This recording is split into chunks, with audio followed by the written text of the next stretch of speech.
Well, guys, we're here. I wish we weren't, but here we are because COVID naturally popped its head into not only the NHL season, as we will dive into with 5 more players from the Minnesota Wild being added to the COVID protocol list, but the NWHL has to suspend their season due to similar situations, right? And naturally, of course, we preface this with player safety first and utmost of importance here. Wins, losses, none of that matters. But gosh darn it, it sucks. That was very censored, huh? It sucks, guys. Alexis, let's start with the NWHL. You were able to get out to Florida, broadcast some games, and you were a part of it when when the Riveters had stopped and games had to change and schedule. What do you take of the finals, the semifinals, and the final ultimately being canceled as of right now? But it sounds like the league still wants to name a winner at some point. Yeah, they've used the word suspended, which everyone is hanging on to instead of canceled, which is a very important discrepancy. But they also suspended the Isobel Cup final last year, and we all know that never happened. So I'm a little scared at leaning on the word suspension because I don't know if that's anything to hang our hats on. I think obviously the worst thing that comes to mind about hearing this is just that it's affected so many players and teams to the point where the season has to be suspended. But the most important thing is that, the NBCSN games obviously will not at least be happening now. Who knows what is going to happen in the future if they find a way to reschedule this and do it down the road, and if NBCSN will still broadcast them at that point. But that is obviously the biggest hit right now because that was going to make history, and a lot of people, out of everything going on in the season, that was the thing people were looking forward to, no matter who you were cheering for, no matter, if you were a new fan of the league, someone who has been here forever, the fact that they were going to be on primetime NBCSN for that final game. And now that is kind of up in the air about what's going to happen. That I think hurts the worst. Just knowing how big of an impact that could have had in the sports world and in the women in sports world. And so that was the first thing I thought of when I saw that the season was suspended, which I'm sure a lot of other people did too. Oh, 100%. I mean, they saw a tremendous growth with Twitch numbers just leading up to this. So you were excited to say, hey, the ladies are finally going to get their shot. They're going to be on NBC. You had a great broadcast team lined up to promote that. So it sucks. And it sucks because it's like last year all over again. Like you had mentioned, Alexis, they had to cancel it last year. And so now are you looking at 2 years where a champ isn't named? And I mean, that sucks ultimately. One thing I did notice, so we kept calling and referring to Lake Placid as a bubble, which is what had kind of been relayed to fans and everybody. But it turns out it wasn't quite like a bubble. There wasn't a strict lockdown and restrictions. Yeah. I mean, how much do you think that obviously played into effect with the number of players and staff and everybody surrounding the team ultimately ended up catching this, because we know how quickly it spreads. Do you think that's kind of obviously the driving factor behind why they're in the position that they are right now? Well, it has caused a lot of people to ask that question of, was it really a bubble? And if so, what went wrong then to cause all of this to happen? You're working with a smaller group of people than some of the leagues like the NHL or, whatever it may be. So you have less to contain in that sense, but somehow it didn't work as planned. So whatever that plan was going into it, I mean, they did testing. They said that everyone had quarantined before coming in. But then about halfway through the season, this 2-week season, we saw certain players get put on the COVID list and certain players enter the bubble that had not been there before, who they claimed they had quarantined and had tested negative and done everything safely, which that could be true, but it still leads you to believe, well, if that's all the case, then how did this happen? And the Riveters had to remove themselves from the season. Last week, they had some positive COVID tests. And so for their player safety, they said, it's not worth it. We're done. We're leaving Lake Placid.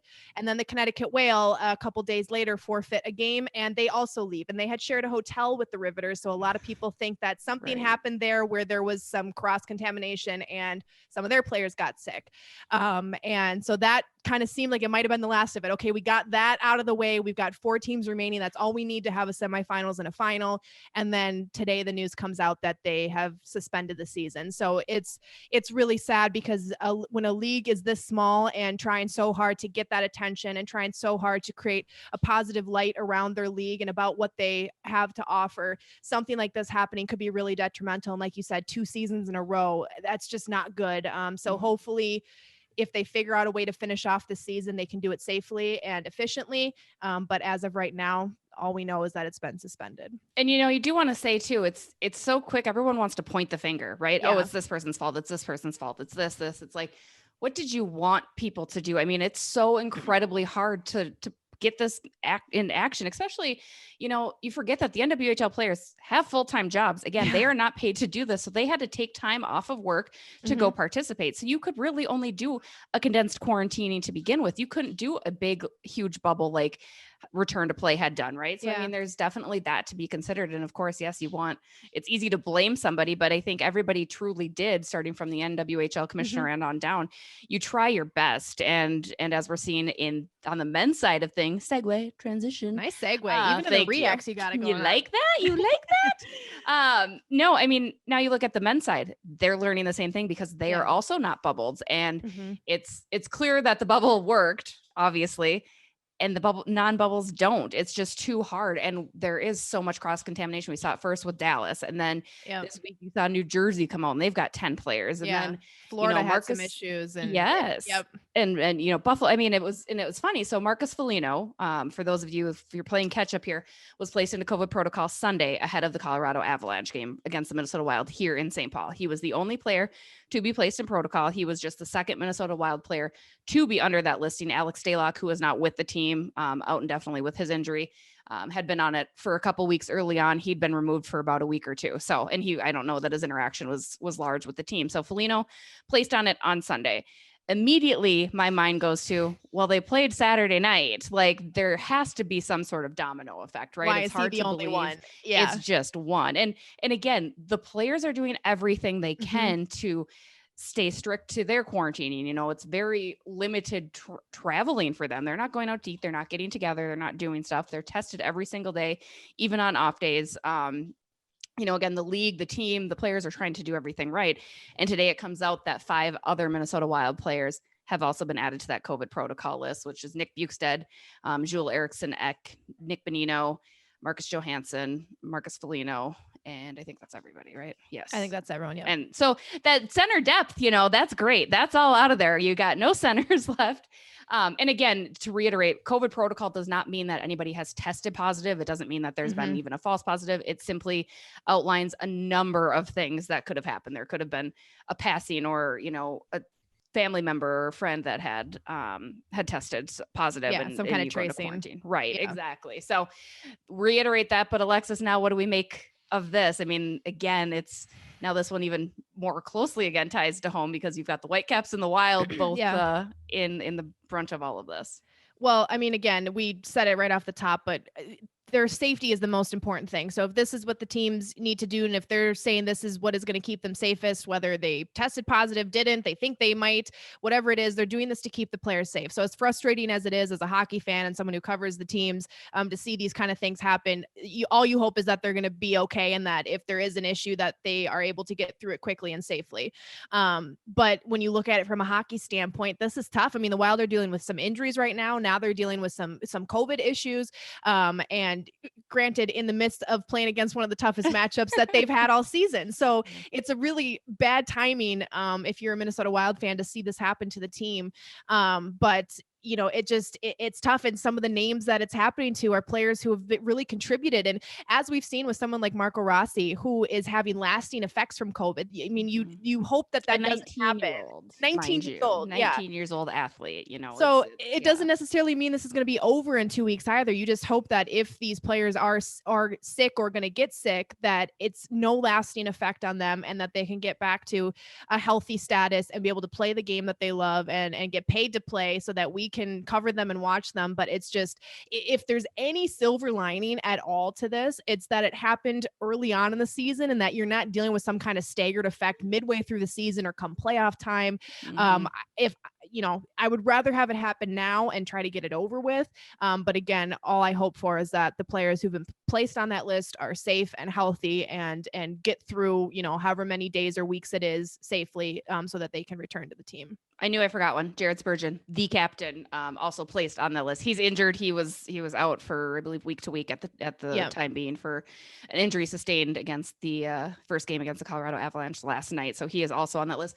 I think we had kind of talked about it a little bit heading into the season that the taxi squad is going to be so important, right? Yeah. Because of situations like this. This is a time where you look at, okay, do they turn to the taxi squad? Again, the NHL hasn't announced that there's going to be any postponements of any kind right now for the Minnesota Wild, because while that seems like a large number, it's small in the grand scheme, considering how many players they're able to roster. So they do have some guys that they can probably call up from the taxi squad to alleviate that, should they be able to continue to play tomorrow against the Colorado Avalanche in Colorado.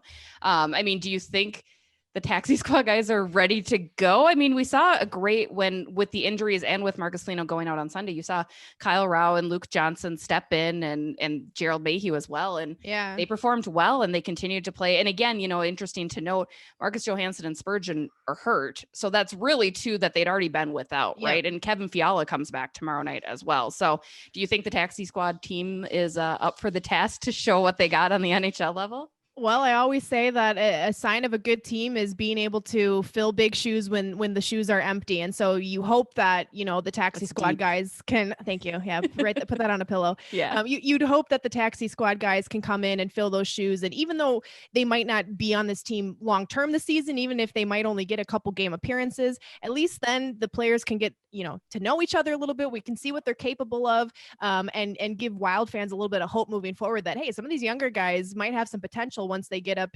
into the team long term. I mean, I love the way Rao played the other night. I thought Jerry had a great game as well. So, I mean, granted, Mayhew has had some game time in the NHL last season as well. He scored a goal against the Maple Leafs when he was up with the Wild. So I think listen to that podcast episode with Gerald Mayhew. He talks about it. Yes, a Bardown beauty. Yeah. So again, a little bit of a silver lining there where you can get to see some of these younger guys show what they've got. But at the the bottom line is we want a healthy Minnesota Wild roster, as we expected it to be. So, but the young guys got to step up when they're called upon, and it'll really determine, what kind of opportunities they have down the road whether they're playing well or not. So, and Colorado Avalanche, Tyson Jost is also out on the COVID protocol list, so that should be of note. And they're staggered with injuries as well. Yeah. They've got Nathan McKinnon hurt, Bellemare, they've got Eric Johnson hurt. Their list goes on and on as well. It's not Devin Taves, I believe, is on that list. Calvert, I think, is on there. Yeah, exactly. Everyone is just, Yes, Matt Roy. Everyone take a breather. Right. I mean, so it all sucks, but we wanted to get on here and share our reactions today while it's still fresh, instead of going in depth on it on Monday. We'll obviously update it with any more news on it, but you're not going to get us this time, NHL. We're covering the news when it breaks, not 5 minutes after we record an episode. Again, and to just reiterate again, the safety, does it make you wonder, Alexis, are we stupid for coming back and wanting sports? I mean, you have to question that, right? Like, there certainly has been times where I've had my mom be like, okay, you be safe when you go to the rink. And I feel very comfortable. I definitely feel safe being there. I feel distanced. I feel okay. But it begs the question of, like, are we being stupid by putting sports back and putting people's health and lives, frankly, in jeopardy a little bit? I wouldn't say maybe. I don't think they're being reckless. They're trying their best to create a safe environment. And, at some point you do have to start trying those things again. You can't, not do stuff forever, right? So they're doing their best to create a safe environment and to do damage control when that environment becomes unsafe, as it has now for the Minnesota Wild and the Minnesota Whitecaps and the NWHL. And I applaud everybody behind the scenes working hard to try to make these things happen in a safe manner. And you can take it day by day, right? If at some point, like the NWHL decided today it's not worth it anymore, you can make that call. But like we said, keeping the players safe is important. And however they decide to do that, I applaud everyone behind the scenes trying to figure that out. Right. And naturally, again, I mean, selfishly, it's a job for me. So I do want this. I would like to get paid. Yeah. Right? Like, I'm happy for that. But again, I agree. I want everybody to be safe, and this sucks. We'll get through it. We'll figure it out. Stay tuned to see again what this means for the NHL. Moving on down the road, they're doing their best. Everyone's doing their best. Hopefully we continue to see plenty of hockey played throughout the next couple months. Fred, any final thoughts or words, Mr. Producer Fred, on the situation at hand? Victor Rask is your number one center.